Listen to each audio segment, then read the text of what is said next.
लोग रहेंगे तो सियासत भी होगी, लेकिन पश्चिम बंगाल में यह बात समझने को कोई तैयार नहीं है। रैलियां हो, रोड शो हो या फिर कुछ और, हर पार्टी, हर नेता मानो पश्चिम बंगाल में कोरोना के खतरे को भूल गया है। 5 अप्रैल से राज्य में कोरोना 130% की रफ्तार से फैल रहा है, जो देश से दुगनी है। हालात न बिगड़े, इसके लिए हाईकोर्ट को दखल देना पड़ा है। जिलाधिकारियों से यह कहना पड़ा है कि कोरोना के नियमों को लागू करवाने की जिम्मेदारी उनकी है।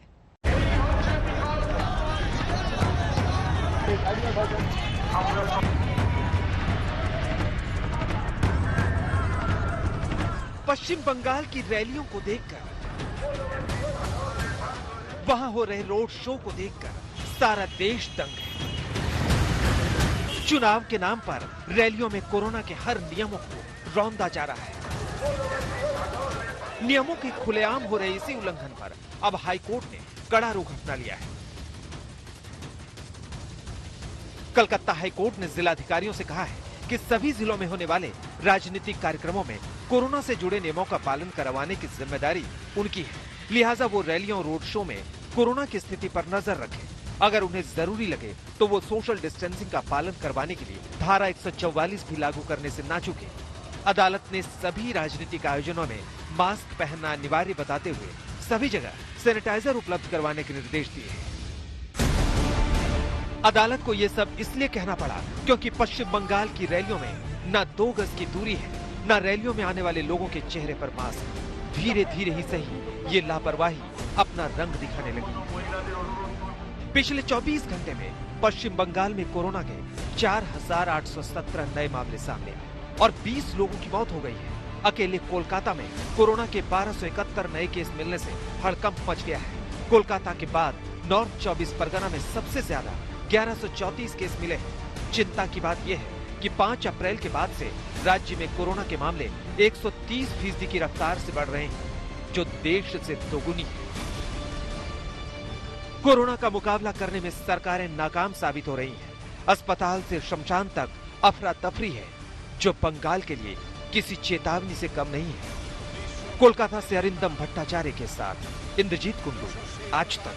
उत्तर प्रदेश के मुख्यमंत्री योगी आदित्यनाथ कोरोना पॉजिटिव हो गए हैं। पूर्व मुख्यमंत्री अखिलेश यादव को भी कोरोना हो गया है। यूपी में कोरोना के आंकड़े पिछले सभी रिकॉर्ड तोड़ते हुए 20,000 के पार चले गए हैं। इस सब के बावजूद लखनऊ से ऐसी लापरवाही की तस्वीरें सामने आ रही है, जिसने कोरोना के खिलाफ लचर सरकारी इंतजामों की पोल खोल दी है।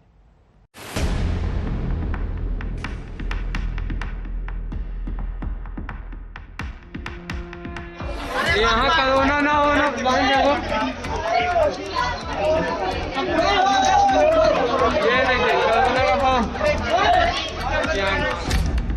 टेस्टिंग को सरकार कोरोना से लड़ने का अचूक हथियार मानती है, लेकिन कोरोना के खिलाफ जंग में इस हथियार से लैस होना उत्तर प्रदेश में समंदर से मोती ढूंढ लाने के बराबर है। लखनऊ के सिविल अस्पताल में जैसे ही कोरोना के टेस्ट का पर्चा बटा तो भगदड़ मच गई। कौन जाने दूसरों के लिए कोरोना टेस्ट करवाने पहुंचे बहुत सारे स्वस्थ लोग इस तरह कोरोना घर साथ ले गए हों, लेकिन इसकी फिक्र किसको है? यहाँ कोरोना ना होना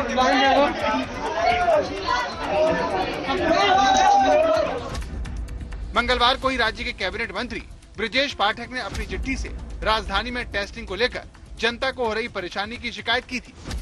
इन तस्वीरों ने आज उसकी पुष्टि कर दी और बता दिया कि कोरोना से लड़ने के लिए जो सोच चाहिए वो राजधानी के अस्पतालों तक में नहीं है।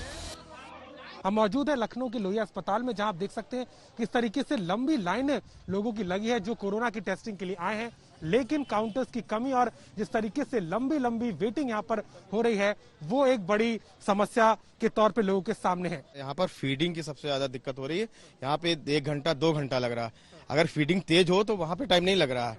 केवल फीडिंग और यहाँ पे काउंटर बढ़ाए जाए और एक्सपर्ट जो है यहाँ पे स्टाफ रखा जाए जो तेज काम करे। 2 ही केवल खुले हुए हैं और इनको इतनी अकल नहीं है। सिक्योरिटी गार्ड बता रहा है कि इतने बदतमीज हैं स्टाफ कि इनको पूरे काउंटर खोलने चाहिए। जब इतनी लंबी भीड़ है, एक कोई मरीज आ रहा है उसको कम से कम 3 घंटे। इस समय काउंटर यहाँ पे चल रहे हैं, केवल 2 काउंटर चल रहे हैं और यहाँ पे ये पूरे स्टाफ आधे हैं। हमारे डॉक्टर्स, माइक्रोबायोलॉजिस्ट और लैब टेक्नीशियंस जो है वो संक्रमित हो गए। उस वजह से उस लैब को जो है वो कुछ दिन के लिए जो है वो बंद रखा गया है।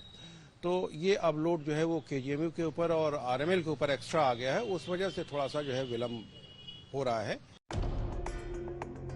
लखनऊ में कोरोना बेकाबू होता जा रहा है, जिसकी चपेट में राज्य के वर्तमान और पूर्व मुख्यमंत्री तक आ चुके हैं। योगी आदित्यनाथ और अखिलेश यादव ने ट्वीट कर अपने कोरोना पॉजिटिव होने की खबर जनता को दी। उत्तर प्रदेश में जिस रफ्तार से कोरोना के मामले बढ़ रहे हैं, उससे आने वाले दिनों में अस्पतालों के बाहर स्वास्थ्य सेवाओं की पोल खोलने वाली ऐसी तस्वीरें आती रहेंगी। मतलब जनता के लिए आने वाले दिन बहुत मुश्किल भरे हो सकते हैं। अभिषेक मिश्रा, लखनऊ, आज। महाराष्ट्र में फिलहाल 15 दिन के लिए मिनी लॉकडाउन लगा है, लेकिन यहां दूसरे राज्यों से काम करने आए कामगारों को लगता है कि ये लॉकडाउन लंबा जा सकता है। बड़ी संख्या में कामगार मुंबई, पुणे और नासिक आदि से अपने घरों को लौट रहे हैं। मुंबई के लोकमान्य तिलक टर्मिनस पर उमड़ी भीड़ प्रवासी कामगारों की है। मंगलवार को मुख्यमंत्री उद्धव ठाकरे के लॉकडाउन के ऐलान के बाद लोकमान्य तिलक टर्मिनस पर भारी भीड़ जमा हो गई। वैसे महाराष्ट्र के बढ़ते संक्रमण के चलते करीब 10 दिन से नाइट कर्फ्यू, वीकेंड लॉकडाउन और काफी प्रतिबंध लगे हुए थे। तभी से ही कामगारों का पलायन शुरू हो गया है। हम जाएंगे गोंडा से फिर बहराइच, हम लोग का गाँव बहराइच है, तो हम लोग यहाँ बहुत दिन से कमाते खाते हैं, लेकिन अभी 1 साल से तो ऐसी तकलीफ है कि पिछले बार गए थे तो 8 महीने के बाद आए, अभी 8 महीने के बाद आए, 3 महीना हुआ, 3 महीने में 20-25 दिन काम हुआ, अभी फिर वही लॉकडाउन का लोचा हो गया, फिर अभी काम नहीं है, हम लोग फिर वापस जा रहे हैं। क्या काम करते हैं? सिलाई का काम करते हैं। यहाँ काम धाम सब बंद हो गया है और सेठ बोला घर चले जाइए, हम तनख्वाह वगैरह नहीं दे सकते, पूरी पब्लिक चली गई है मुल्क और यहाँ रह के कोई मतलब नहीं है। कल से प्रशासन और कड़क हो जाएगा और रूम भाड़ा वगैरह इतना महंगा है, लोग कहाँ से भरेंगे, इसलिए हम जा रहे हैं। क्या काम करते हैं? हम काम करते खाना बनाते हैं, हमारे खाने का धंधा हो नहीं रहा है, इसलिए हम घर जा रहे हो, टिकट मिल नहीं रहा है। स्टेशन पे आता पुलिस वाला डंडा मार के भगा दे रहा है। आप बताओ क्या होना चाहिए, कैसी सरकार है कि वोट मांगती है, घर पे आके वोट मांग लेती है, जब जीत जाती है तो जबरदस्ती का पुलिस लॉकडाउन लगा देता है। जब मन हुआ तब उसका लॉकडाउन, जब मन हुआ तो खोल देती है। वो कलकत्ता में इलेक्शन चल रहा है, उसका कोई लॉकडाउन नहीं है। मुंबई में इलेक्शन नहीं है, कोरोना पकड़ लिया वहाँ पे। इनमें से कोई मुंबई के होटल में वेटर है, कोई बाल काटने का काम करता है, कोई मोची है तो कोई ड्राइवर। कमाई बंद है, खाने पीने के भी लाले पड़े हैं और ऊपर से रूम का किराया कहां से देंगे। लिहाजा बहुत सारे तो बिना कंफर्म टिकट के ही स्टेशन पहुंच गए हैं। हालांकि जिनके पास टिकट है, सिर्फ उन्हें ही प्लेटफॉर्म पर जाने की इजाजत है। भीड़ को देखते हुए स्टेशन पर आरपीएफ, जीआरपी और लोकल पुलिस को तैनात किया गया है। सर काम धाम एकदम बंद हो गया है, फैक्ट्री में कोई काम धाम है नहीं, इसकी वजह से मुझे मजबूरी में जाना पड़ रहा है। और आया तो सर टिकट भी नहीं अपने को मिल पा रहा है, और जो मिला है वेटिंग मिला है। अभी वेटिंग के लिए अभी यहाँ पे कंफर्म सीट मांग रहे हैं। कंफर्म है तो जा सकते हो। अभी 2 दिन के बाद अलाउ किया है कि 15 दिन का लॉकडाउन लग रहा है, उसमें आदमी क्या करेगा। महाराष्ट्र के दूसरे शहरों में भी ऐसी ही तस्वीर सामने आ रही है। लॉकडाउन के डर से प्रवासी मजदूर अपने घरों के लिए रुक कर रहे हैं और रेलवे स्टेशन पर भारी भीड़ जमा है। मंगलवार को महाराष्ट्र के उप मुख्यमंत्री उद्धव ठाकरे के शाम को किए गए संबोधन के बाद नासिक रोड रेलवे स्टेशन पर मजदूरों का आना शुरू हो गया। ज्यादातर को डर है कि अगर लॉकडाउन में फंस गए तो क्या करेंगे। अरे 15 तारीख से लॉकडाउन लग रहा है ना, तो इसलिए गाँव जा रहा हूँ इमरजेंसी में टिकट लेके। नासिक में एक कंपनी में काम करने वाले सुभाष कुमार और उनके साथी बिहार से आए थे। अब वो वापस जाने के लिए स्टेशन पर हैं। काम तो पहले से ही नहीं था, लौटने के लिए भी घर से पैसे मंगवाना पड़े। लॉकडाउन वजह यही जा रहा है कि हम लोग कमाने के लिए आए, यहाँ पे कुछ कमाई धमाई भी नहीं हो रहा। हम लोग बैठ के यहाँ क्या करें, घर से कितना मंगा के खाएं। घर वाला बोला क्या बैठ के क्या करोगे। पिछले साल जब प्रवासी कामगार अपने घरों को लौट रहे थे तो उन्हें कोरोना का डर ज्यादा था कि अगर घर से दूर हैं, कुछ हो गया तो उन्हें कौन देखेगा। पर अब उन्हें ज्यादा डर रोजगार खोने का है। नासिक से प्रवीण ठाकरे और लतीफ शेख के साथ एजाज खान, मुंबई, आज तक। केंद्र सरकार की बैठक में फैसला हुआ है कि सीबीएसई की 10वीं की परीक्षाएं अब नहीं होंगी, जबकि 12वीं की परीक्षाएं अभी टाल दी गई हैं, जिस पर 1 जून को बैठक होने वाली है। उसमें तय होगा कि 12वीं की परीक्षाएं होंगी या नहीं। काफी दिन से छात्र इस कश्मकश में थे कि सीबीएसई की परीक्षाओं का क्या होगा, परीक्षाएं होंगी या टलेंगी।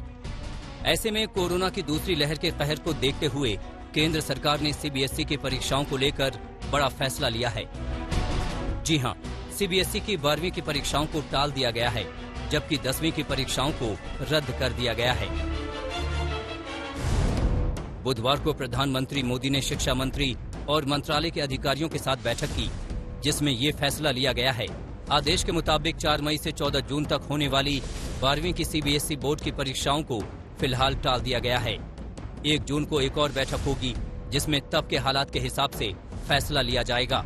अगर परीक्षाएं होंगी तो 15 दिन पहले छात्रों को सूचित किया जाएगा, जबकि 10वीं के पेपर्स जो 4 मई से शुरू हो रहे थे उन्हें पूरी तरह से रद्द कर दिया गया है। बोर्ड की ओर से छात्रों की परफॉर्मेंस के हिसाब से नंबर दिए जाएंगे। आज तक ब्यूरो। बड़ी खबर इस वक्त की आपको बता दें, दिल्ली में कोरोना संक्रमण की रफ्तार को देखते हुए मुख्यमंत्री अरविंद केजरीवाल सुबह 11 बजे उपराज्यपाल अनिल बैजल से मुलाकात करने वाले हैं। बैठक में कोरोना को काबू में करने के लिए उठाए जाने वाले कदमों पर चर्चा होगी। दोपहर 12 बजे राज्यपाल, स्वास्थ्य मंत्री, मुख्य सचिव और अन्य वरिष्ठ अधिकारियों के साथ भी ताजा हालात पर चर्चा करेंगे। आशुतोष हमारे संवाददाता हमारे साथ जुड़े हैं। आशुतोष, पूरी खबर बताएं, क्या कुछ जानकारी?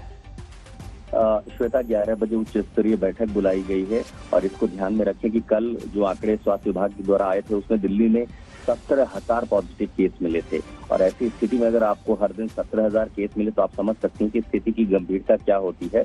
और उसी के बाद आज उपराज्यपाल के साथ बैठक बुलाई गई है। आपको ये भी बताएं कि जो DDMA होती है, DDMA के जो चेयरमैन है वो डी फैक्टो चेयरमैन वो उपराज्यपाल ही होते हैं और ऐसे में हेल्थ सेक्रेटरी, चीफ सेक्रेटरी और तमाम बड़े अधिकारियों के साथ ये बैठक बुलाई गई है। सबसे जरूरी ये है समझना कि आखिर किस तरह के फैसले हो सकते हैं। दिल्ली में पहले ही कई सारी पाबंदियां लगा दी गई हैं। आज का फैसला, आज की बैठक इसलिए महत्वपूर्ण है कि क्या सेमी लॉकडाउन या पार्शियल लॉकडाउन जैसी किसी परिस्थिति पर चर्चा होनी है। नई पाबंदियों के लिए अस्पतालों को, चूंकि प्राइवेट अस्पतालों को रिजर्व कर दिया गया है, कई सारे होटल, बैंक्वेट हॉल को अटैच कर दिया गया ताकि बेड की कमी ना हो। लेकिन 17,000 की संख्या पार करते हुए जो आंकड़े आ रहे हैं वो डरावने वाले हैं। तो आज एक महत्वपूर्ण बैठक में फैसले और पाबंदियों पर लिए जाएंगे। बिल्कुल, बहुत बहुत शुक्रिया आपका आशुतोष तमाम जानकारी के लिए।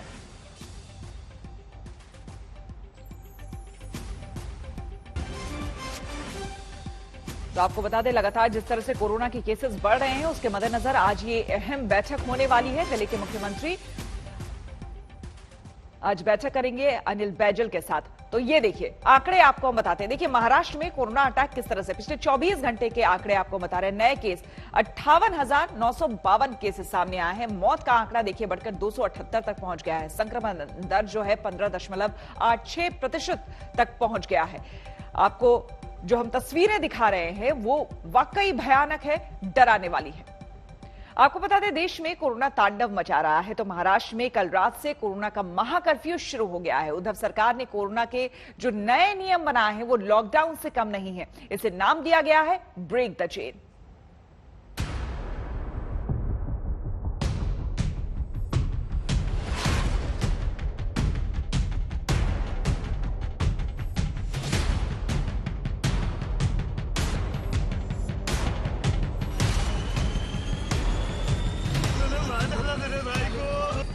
कोरोना इतने घातक तरीके से फैलेगा किसी ने सोचा भी नहीं होगा।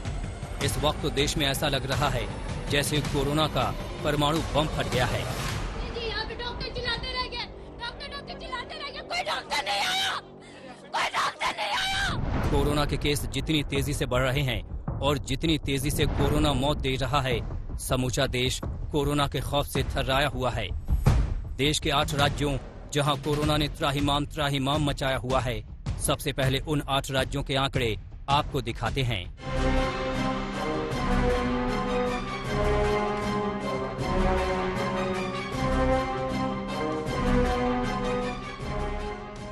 Maharashtra 60,212 case, UP 17,963 case, Chhattisgarh 15,121 case, Delhi 13,468 case, MP 8,998 case, Karnataka 8,778 case, Kerala 7,515 case, Tamil Nadu 6,984 case. आता मात्र आपल्याला पुढचे किमान 15 दिवस राज्यामध्ये संचारबंदी लागू करावी लागत आहे। सबसे पहले बात महाराष्ट्र की करते हैं, क्योंकि महाराष्ट्र में दूसरी बार 60,000 से ज्यादा नए संक्रमित मरीज मिले हैं। 13 अप्रैल को महाराष्ट्र में 60,212 नए केस आए। 13 अप्रैल को महाराष्ट्र में 281 लोगों की मौत हुई। महाराष्ट्र में 5,93,042 एक्टिव केस हैं। देश में किसी भी राज्य से सबसे ज्यादा केस महाराष्ट्र में हैं। नए मरीजों के मामले में महाराष्ट्र दुनिया में तीसरे नंबर पर है। महाराष्ट्र से ज्यादा ब्राजील में 80,157 और अमेरिका में 77,720 मरीज मिले हैं। एकदम काही लॉकडाऊन असं म्हणत नाहीये, पण काही निर्बंध हे साधारणतः त्या सदृश्य आहेत. कारण ही साखळी जर का तुटली नाही तर ही साखळी आपल्याला पूर्ण गुरफटून गुंबरून टाकल्याशिवाय राहणार नाही. आणि हे निर्बंध उद्या 8 वाजल्यापासून संध्याकाळी 8 वाजल्यापासून आपल्या राज्यात लागू होतील की उद्या संध्याकाळपासून आपण ब्रेक द चेन म्हणजे ही शृंखला तोडायची, आपल्याला तोडावीच लागेल. आणि ती तोडण्यासाठी आपण राज्यात 144 कलम लागू करतो आहोत. म्हणजेच आजपर्यंत ही दिवसा जमावबंदी आणि रात्री संचारबंदी असं होतं, कधी रात्री जमावबंदी करत होतो. आता मात्र आपल्याला पुढचे किमान 15 दिवस राज्यामध्ये संचारबंदी लागू करावी लागत आहे. महाराष्ट्र में कोरोना से हालात इतने बिगड़ चुके हैं कि सख्तियों के सिवा कोई दूसरा रास्ता दिखाई नहीं दे रहा है। खुद मुख्यमंत्री उद्धव ठाकरे कोरोना से जूझते मरीजों के लिए ऑक्सीजन मांग रहे हैं। आणि म्हणून मी त्यांना विनंती केली की पंतप्रधान महोदय की आम्हाला आत्ताची जी काय परिस्थिती आहे ती पाहिल्यानंतर येत्या काही काळामध्ये ऑक्सिजनची आवश्यकता लागणार आहे. आमच्या इथे जे कारखाने आहेत किंवा जे उद्योग आहेत त्यांना मी विनंती केलेली आहे, त्यांनी तसं कबूल केलेलं आहे. त्यांच्या क्षमतेप्रमाणे ते आपल्याला ऑक्सिजन द्यायला त्यांनी सुरुवातही केलेली आहे. पण तरी देखील आपल्याला अधिकचा जो ऑक्सिजन लागणार आहे तो आम्हाला इतर राज्यातून आणण्यासाठी परवानगी द्या आणि ती वाहतूक सोयीस्कर होईल याच्यासाठी सुद्धा मदत करा. महाराष्ट्र में कोरोना के बढ़ते मामले और लॉकडाउन की आशंका में पहले से ही प्रवासी मजदूरों का पलायन शुरू हो चुका है। मुंबई की सड़कों और रेलवे स्टेशनों पर मजदूरों का हुजूम नजर आ रहा है।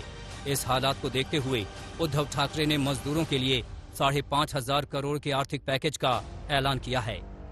शहर भर में पाबंदियां तो लगा दी जाएंगी, लेकिन आने वाले दिनों में आखिर क्या होगा, यही परेशानी तमाम लोगों को इस वक्त शहर में सता रही है।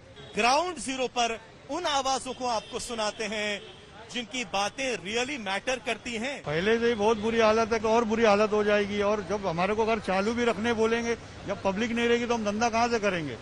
अभी देखो सुबह 8 बजे से गाड़ी खड़ा है और अभी तक कोई कस्टमर आया नहीं है। पहले मुझे बताइए, जब नॉर्मल दिन थे तब कितना कमा लेते थे दिन में, और अब कितनी कमाई होती है? 1100-1200 रुपया दिन भर में बन जाता था 8-9-10 घंटे में, और अभी 12-12 घंटा चलाते 400-500 रुपया बहुत मुश्किल से बनता है। धंधा बंद तो घर कैसे चलेगा? हाँ, घर तो नहीं चलेगा। अभी मुश्किल तो बहुत निकल रहा है। ऐसा चलेगा तो कैसा हो जाएगा? सबका पेट पानी भरने का, बच्चे लोग का फी है, स्कूल का फी मांग रहे, स्कूल बंद होके भी फी मांग रहे, अब कहाँ से भरेंगे? जब ये लोग ये भाव बढ़ा तभी से ये पूरा ये हो गया, रिक्शे का धंधा पूरा मंदी हो गया। महाराष्ट्र में कोरोना से हालात कितने बदतर हैं, सतारा की इस तस्वीर को देखकर आप हैरान और परेशान हो जाएंगे। इस ऑटो रिक्शा को देखिए, सतारा के ग्रामीण अस्पताल में कोई बेड नहीं बचा तो ऑटो में ही ऑक्सीजन लगाकर कोरोना पीड़ित का इलाज किया जा रहा है। सतारा जिले में सभी अस्पताल कोरोना मरीजों से फुल हैं। भले ही यहाँ 60% से ज्यादा लोग घरों में क्वारंटीन हों, फिर भी बेड की समस्या भयंकर है। पंकज उपाध्याय के साथ मुस्तफा शेख, मुंबई आज तक।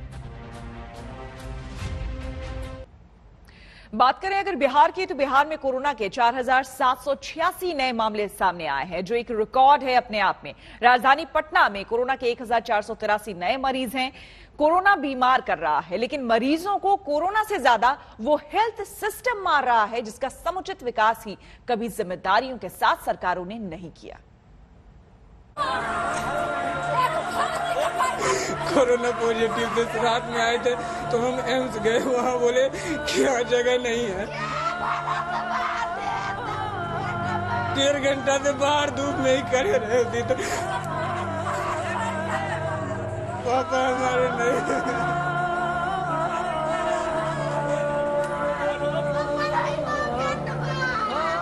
अस्पताल की चौखट पर आकर भी जब इलाज के अभाव में टूट जाए दम आम आदमी का, तो उठती है चीख, जिससे फट जानी चाहिए उस सिस्टम के कान के पर्दे, जिसे कभी वक्त रहते ना सुनने की बीमारी।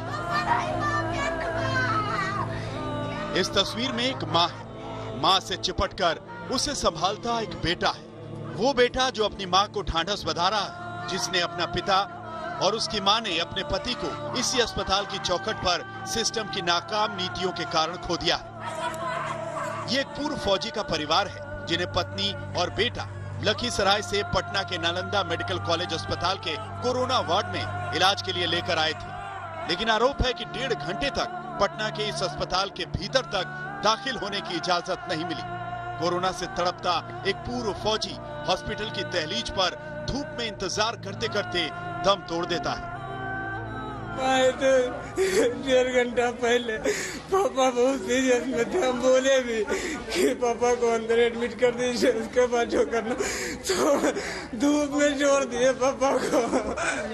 हम बोले थे कि अंदर कर दीजिए, धूप में बहुत लो हो गया पूरा। लास्ट में पापा हमारे नहीं। यहाँ एक आम आदमी को अस्पताल में 1.5 घंटे तक देखने को डॉक्टर, इलाज को दवा नहीं मिलती।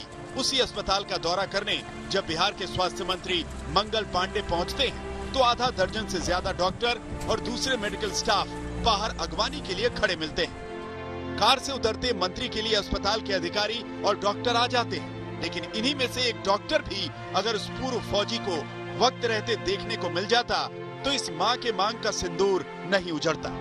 स्वास्थ्य मंत्री मंगल पांडे को अंदर ले जाकर उस स्वास्थ्य व्यवस्था का मुआयना पीपीई किट पहनाकर किया जा रहा था, जिसका शिकार आम आदमी बाहर अपनों को खोने के बाद टूट चुका है, बिखर चुका है और दर दर की ठोकर खाने के बाद पटना के इस नालंदा मेडिकल कॉलेज में इलाज के लिए पहुंचा था। कोरोना पॉजिटिव थे, साथ मेरे में प्रॉब्लम था। कहाँ से आए हैं? लखीसराय से। विनोद। कब से बीमार थे? 3-4 दिन से। कहाँ यहाँ कहाँ आए थे? कौन? पहले हम गए, रात में आए थे तो हम एम्स गए, वहाँ बोले कि यहाँ जगह नहीं है, तो फिर वो बोले कि चले जाइए किसी प्राइवेट में। तो रात में हम प्राइवेट में गए, सुबह फिर देखे सुधार नहीं, तो फिर हम यहाँ आए तो यहाँ बोले कि यहाँ कौन सा हॉस्पिटल है, क्या नाम है? NMCH। तो बोले कि ठीक है हम इनको अंदर कर। तो 1.5 घंटा से बाहर धूप में ही खड़े रहे थी, तो हम बोलते रहे अंदर कर दीजिए, अंदर कर दीजिए, अंदर नहीं किए। मतलब समझिए इसका, एक बेटा अपने बीमार पिता को लेकर पहले पटना एम्स गया, एम्स में कहा गया प्राइवेट में जाकर इलाज कराओ। प्राइवेट अस्पताल में गरीब कहां से इलाज कराता। लौटकर बेटा पिता को NMCH लेकर इलाज कराने आया। NMCH में 1.5 घंटे तक बेड नहीं मिला, न डॉक्टर मिले न दवा मिली। धूप में खड़े खड़े मरीज ने दम तोड़ दिया। और जब अंदर से इसी तरह मौत बांटती व्यवस्था का निरीक्षण करके लौटे सुशासन के स्वास्थ्य मंत्री मंगल पांडे से मंगलवार को आज तक ने पूछा कि क्यों कोई देखने वाला नहीं है, क्यों बाहर ही मरीज इंतजार में इलाज के बगैर मर रहा है, तो जवाब सुनिए। आर्मी के आदमी 1.5 घंटा से यहाँ एम्बुलेंस से पड़े, तो उसके बाद उनकी मौत हो गई, कोई देखने तक नहीं गया। मरने के बाद इलाज कराने के लिए लोगों को देखा नहीं। देखिए, मैंने कहा कि हर बेहतर स्वास्थ्य सुविधा देने का कोशिश और प्रयास हो रहा है। अस्पतालों में निश्चित रूप से विगत कुछ दिनों में अचानक से संख्या बढ़ी है और इसीलिए स्वास्थ्य सुविधाओं को बढ़ाने का लगातार प्रयास हम सब कर रहे हैं। कोई भी मौत होता है वो बहुत दुखद होता है, कष्ट होता है, चूंकि हर व्यक्ति की जान बचाने के लिए ही हम लोग काम कर रहे हैं, हमारे चिकित्सक सब काम कर रहे हैं और हमारे चिकित्सक या चिकित्सा कर्मी आप सब लोग देखते हैं आखिर दिन रात इस अस्पताल में भी लोगों की जान बचाने का काम कर रहे हैं। कोई भी घटना इस प्रकार की होती है तो मन को जरूर पीड़ा होता है। स्वास्थ्य मंत्री के बयान से पीड़ा महसूस करने के नाम पर फेंकी गई गोली पर मत जाइए, क्योंकि कैमरे में कैद तस्वीरें झूठ नहीं बोलती। देखिए पीड़ा महसूस करते स्वास्थ्य मंत्री को और अस्पताल की चौखट पर ही इलाज के अभाव में दम तोड़ चुके पूर्व फौजी के रोते परिवार को। देखिए इस दूरी को, चंद कदम दूर रोते परिवार को जो स्वास्थ्य मंत्री सांत्वना के 2 बोल नहीं बोल सके, वहाँ स्वास्थ्य व्यवस्था क्या होगी आप खुद सोच लीजिए। समझ नहीं आता कि जिनके सामने वक्त पर डॉक्टर देखने को न मिले और भर्ती तक समय पर न मिलने पर खत्म हो गया परिवार पड़ा हो, वो अंदर पीपीई किट पहनकर कौन सा इंतजाम देखने आए होंगे। वैसे रोते हुए परिवार को जो मंत्री जी कैमरे के सामने ही ढांढस नहीं दे पाए, वो कुछ ही घंटों बाद दावा है कि पश्चिम बंगाल में पार्टी के लिए चुनाव प्रचार करने गए थे, शायद ये बताने कि बिहार जैसी स्वास्थ्य व्यवस्था देश में कहीं नहीं है। राजेश कुमार झा, पटना, आज तक।